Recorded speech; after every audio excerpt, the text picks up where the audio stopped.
3 ദിവസങ്ങളിലായി ആഘോഷിച്ച ചമ്മന്നൂർ മാഞ്ചിറക്കൽ ഭഗവതി ക്ഷേത്രത്തിലെ വേല മഹോത്സവം ഭക്തിനിർഭരമായി സമാപിച്ചു. ബുധൻ, വ്യാഴം, വെള്ളി ദിവസങ്ങളിലായിരുന്നു വേല മഹോത്സവം ആഘോഷിച്ചത്.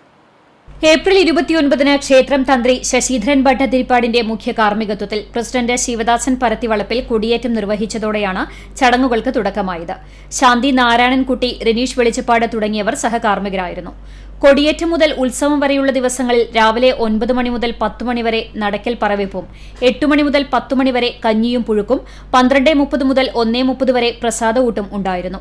മെയ് 5 മുതൽ 8 വരെയുള്ള ദിവസങ്ങളിൽ വൈകിട്ട് 7:30-ന് നാട്ടിലെ കുട്ടികളുടെ ഡാൻസ് പ്രോഗ്രാം ഉണ്ടായി. വേല ദിവസം വ്യാഴാഴ്ച പുലർച്ചെ വിവിധ ദേശക്കാരുടെ താലം എഴുന്നള്ളിപ്പും, 12 മണിക്ക് കുതിര എഴുന്നള്ളിപ്പും, വൈകിട്ട് 3:30-ന് തിടമ്പെഴുന്നള്ളിപ്പും, വിവിധ കമ്മിറ്റികളുടെ ആനപ്പൂരം, കാവടി, ചെണ്ടമേളം എന്നിവ ക്ഷേത്രത്തിലെത്തി. 5 മണിക്ക് കൂട്ടിയെഴുന്നള്ളിപ്പോടെ വേലക്കയറ്റവുമുണ്ടായി. തുടർന്ന് ദീപാരാധനയും തായമ്പകയും നടന്നു. പാണഞ്ചേരി ഗണേശൻ ഭഗവതിയുടെ തിടമ്പേറ്റി. തെയ്യം, തിറ, കരിങ്കാളി, പ്രാചീന വേഷവിധാനങ്ങൾ, വിവിധ തരത്തിലുള്ള വാദ്യമേളങ്ങൾ എന്നിവ എഴുന്നള്ളിപ്പിന് മാറ്റിയേകി. പൂജകൾക്ക് ക്ഷേത്രം തന്ത്രി മുല്ലപ്പള്ളി ശശീധരൻ ഭട്ടതിരി, ശാന്തി കരുമത്ര നാരായണൻകുട്ടി എന്നിവർ കാർമ്മികത്വം വഹിച്ചു.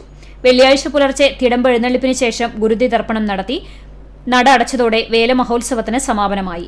ഭാരവാഹികളായ Sivadasan Parathivalappil, secretary Suresh Babu Palakkal, Rajan master, Sunilkumar Parakkat, P Surendran തുടങ്ങി ക്ഷേത്ര ഭാരവാഹികളും മാതൃസമിതി അംഗങ്ങളും നേതൃത്വം നൽകി. CCTV news, Punnayurkulam.